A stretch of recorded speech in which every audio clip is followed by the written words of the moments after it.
Halo semuanya, Shalom. Selamat bertemu dengan saya melalui video ini. Video ini merupakan salah satu tahapan seleksi pendidik guru pedalaman Tangan Pengharapan dan isinya adalah tentang micro teaching saya sebagai guru bahasa dan sastra Indonesia. Sebelumnya saya akan memperkenalkan diri saya terlebih dahulu. Nama lengkap saya Maria Magdalena Geme. Saya berasal dari Bajawa, Nusa Tenggara Timur, dan saya lulusan Pendidikan Bahasa dan Sastra Indonesia di Universitas Indraprasta PGRI Jakarta.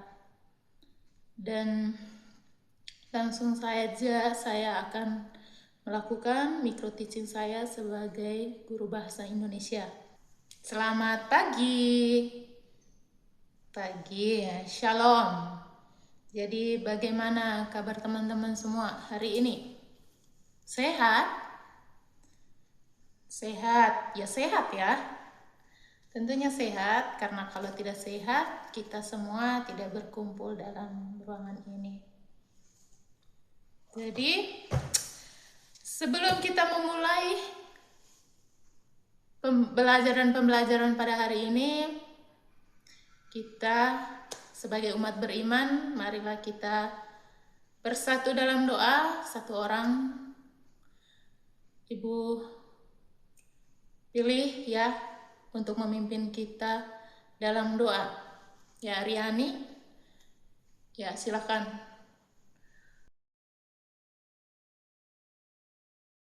Baik, terima kasih Riani sudah memimpin kita dalam doa.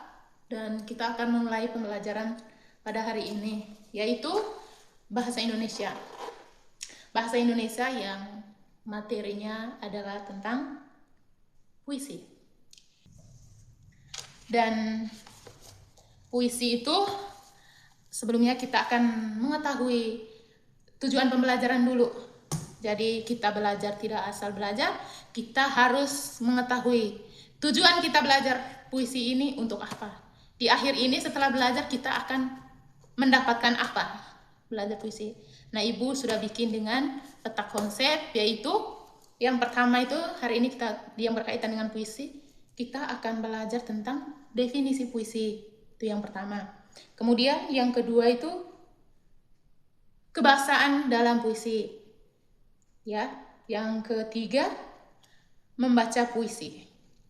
Itu saja, dan tujuannya ya tentu setelah mempelajari ini kalian harus bisa mengetahui dan memahami apa itu puisi.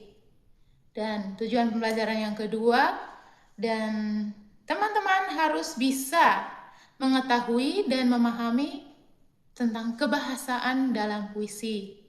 Dan yang terakhir, teman-teman harus bisa membaca puisi dan juga mengetahui apa saja yang harus diperhatikan ketika membaca puisi. Ya, mengerti ya? Oke, yang pertama kita akan bahas tentang definisi puisi. Nah, Ibu ada pertanyaan untuk kalian. Ketika mendengar kata puisi, apa yang ada di pikiran kalian? Tulisan. Ya, tulisan. Indah. Ya, ada lagi? Apa? Perasaan. Ya. Pengalaman, benar. Dan itu semua benar. Dan dari kata-kata tadi yang sudah teman-teman sebutkan, itu simpulannya pengertian puisi itu adalah ungkapan perasaan yang dituliskan dengan kata dan bahasa yang indah berdasarkan pengalaman. Nah, itu definisi yang Ibu bikin berdasarkan beberapa kata-kata tadi yang sudah teman-teman sebutkan.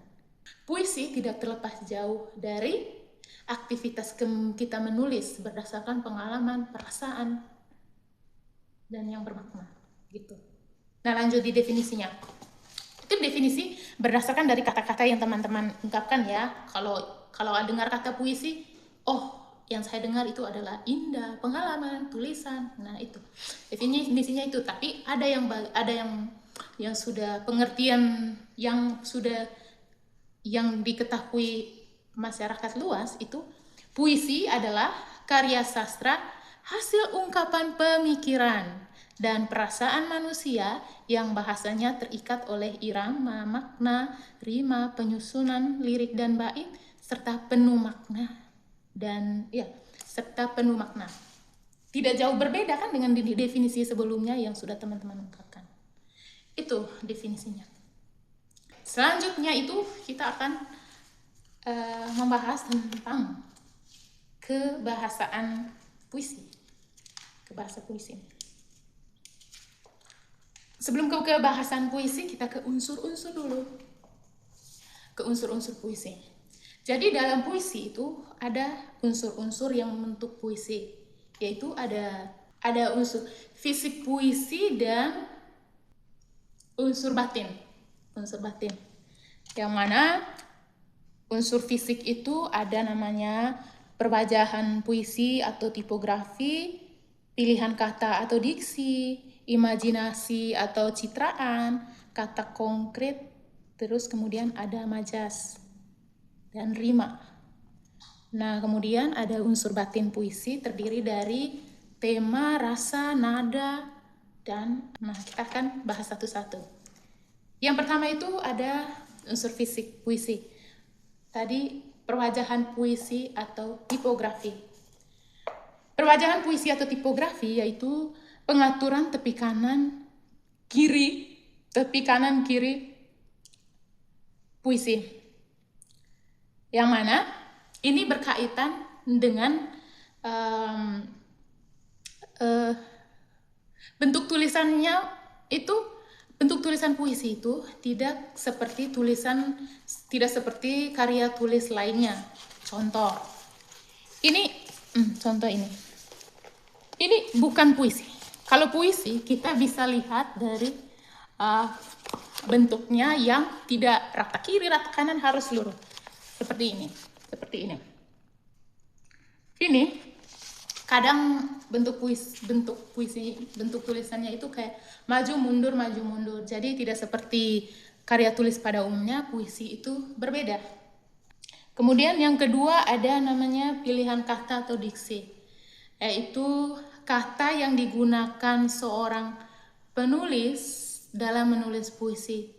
Jadi kata-kata yang dipakai itu biasanya adalah kata-kata yang sudah dipilih sedemikian rupa agar terdengar indah dan bermakna.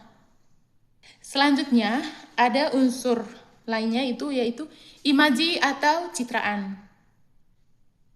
Imaji yaitu kata atau susunan kata yang dapat mengungkapkan pengalaman indrawi seperti penglihatan, pendengaran, dan perasaan. Jadi imaji itu yang melibatkan adalah imajinasi kita. Ketika kita melihat bunga yang mekar, kemudian layu, itu seorang penyair akan berimajinasi begini. Bunga tidak selamanya selalu mekar, tapi suatu saat juga dia akan layu. Dia akan berimajinasi begini, sama seperti kehidupan kita. Kuat-kuatnya manusia pada suatu saat nanti dia akan lemah juga. Nah, itu. Jadi itu imajinasi seorang penyair. Selanjutnya ada yang namanya majas. Majas yaitu bahasa berhias yang dapat menghidupkan atau meningkatkan efek dan menimbulkan konotasi tertentu.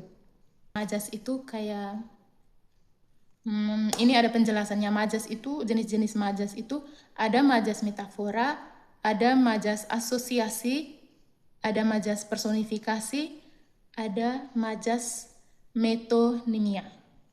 Metafora, gaya bahasa yang pemakaian kata-katanya bukan arti sebenarnya. Contoh, dia anak emas pamanku.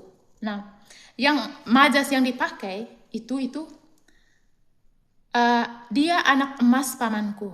Artinya itu bukan anak yang dalam wujud emas aslinya, bukan. Tapi dia itu adalah anak kesayangan pamannya. Itu artinya itu. Dan kemudian majas asosiasi, gaya bahasa yang membandingkan dua hal yang berbeda. Contoh, lidahmu bagai pisau belati. Apa yang dibandingkan? Yaitu ada antara lidah dan pisau, yang artinya tajam.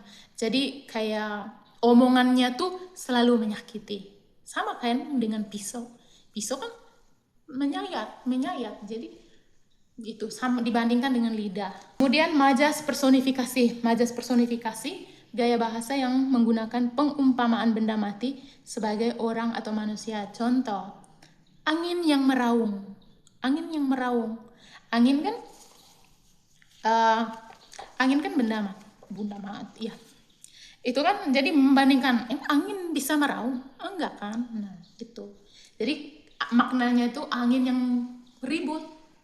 Angin ribut, bukannya angin yang bukan gitu. Nah, selanjutnya ada namanya rima. Rima adalah persamaan bunyi pada puisi, baik di awal, tengah, dan akhir baris puisi. Contohnya, dalam erangan jiwa aku menangis mengingatmu, dalam pilunya hati aku bersujud kepadamu. Kayak rima di bagian akhirnya itu ada mu, jiwa. Kedengarannya kayak sama, tapi indah kan? Indah kan? Tidak hanya kata-katanya, tapi kedengarannya itu indah kan? Dalam erangan jiwa, aku menangis mengingatmu. Dalam pilunya hati, aku bersujud kepadamu. Selanjutnya ada struktur batin puisi. Unsur batin puisi. Ada tema. Tema adalah pokok pikiran atau dasar cerita yang dipakai. Tema itu bermacam. Ada temanya tentang cinta, ada temanya tentang puisi, tentang kehidupan, tentang religius. Itu bisa tema. Contoh ini. Kemanakah pergi mencari matahari ketika salju turun, pohon kehilangan daun? Kemanakah jalan mencari lindungan ketika tubuh kuyup dan pintu tertutup? Ini temanya tentang kehidupan. Yang kedua, unsur batin puisi yang kedua ada rasa atau feeling. Rasa yaitu sikap penyair terhadap pokok permasalahan yang terdapat dalam puisi. Nah, ketika kita menulis puisi cinta, tentu perasaannya itu senang kan? Nah, jadi puisi yang dia hasilkan juga akan terdengar senangnya. Pembacanya juga benar-benar merasakan cinta juga ada dalam puisi-puisi tersebut. Dan yang keempat ada amanat atau tujuan dan maksud puisi. Amanat adalah gagasan yang mendasari karya sastra, pesan yang ingin disampaikan pengarang kepada pembaca atau pendengar. Ini ada sepenggal puisi. Tuhanku, aku tak kuasa tengada lagi. Di depanmu, aku begitu kerdil. Tak setitik kecil pun. Tuhanku, keangkuhanku sirna sudah mengingat diriku yang bersimbah debu kenistaan. Nah, ini amanatnya itu untuk pembaca, dia akan merenungkan betapa fananya dia, betapa tidak berartinya dia. Jadi dia meminta ke Tuhan, dan itu menyadarkan bahwa penulis hanya memberi amanat ke pembaca bahwa ya kita harus selalu mempercayai Tuhan. Kita tidak kuat sendiri. Selanjutnya ada pembacaan puisi.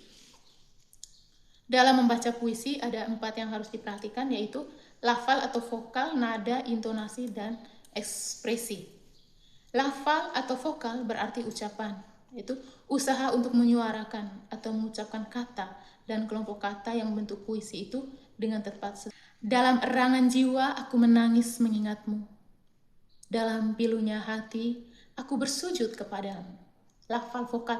Jadi setiap kata-kata yang terucapkan itu terdengar jelas. Harus terdengar jelas oleh pembaca, pendengar. Kemudian nada. Tinggi rendahnya bunyi bahasa yang diucapkan pembaca puisi sesuai dengan isinya. kayak tadi ya, dalam erangan jiwa aku menangis mengingatmu, dalam pilunya hati aku bersujud kepadamu. Itu kan ada nada yang naik turun. Kemudian intonasi dalam pembacaan puisi berarti kalimat atau ketepatan penggunaan cepat lambatnya, keras lembutnya ucapan pembaca puisi ketika menyuarakan kata, frasa, kalimat dalam puisi. Seperti yang tadi Ibu contoh. Itu saja yang dapat kita pelajari hari ini, teman-teman. Oke, jadi berhubung waktu kita tidak banyak, kita akhiri pembelajaran kita pada hari ini. Satu orang tolong pimpin kita dalam doa.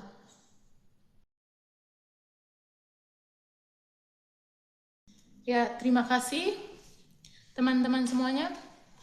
Ibu pamit keluar duluan. Selamat pagi. Sampai jumpa lagi minggu depan. Demikian video micro teaching bahasa Indonesia yang dapat saya berikan. Saya berharap video ini dapat menjadi bahan pertimbangan untuk tim rekrumen Tangan Pengharapan untuk menerima saya sebagai pendidik di bawah naungan Yayasan Tangan Pengharapan. Terima kasih, sampai jumpa di lain kesempatan dan lain waktu. Terima kasih.